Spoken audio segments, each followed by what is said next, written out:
kodwa bazothatha ukuphila kwabo bakufihle kuye ngempela. Izothi nayivela ingonyama yamakhosi iqhamisa ikuphethe ukuphila kwabo kanje. Ifike babheke bonke abakufihle ukuphila kwabo kuwo.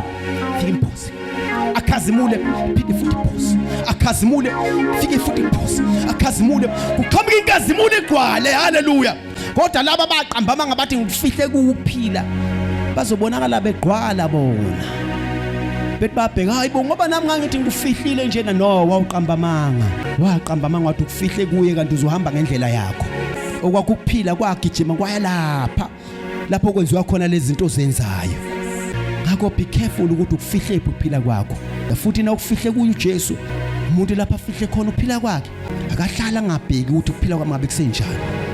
Yake ngibheka ukuphila kwami lapha ukuphila kwami ngabe kuse right. Sine menu thina la esinayo eBhayibheli.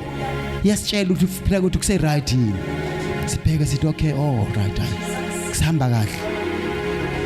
Nakungasekho futhi uyakutshela umoya engcwele ukuthi no, ukuphila kwakho kuya ngokuya kuyasuka lapha kuJesu. Kuya ngokuya kuyasuka. Ngakho be careful. Usuyaqala uyayihlanza phambi kaNkulunkulu ukuthi inkosi angenzanga kahle. Ukuphila kwami ngifuna kuhlale kukuwe. Ngakho ke nansi izinto engasayitholi kahle ezenzekayo empilweni yami.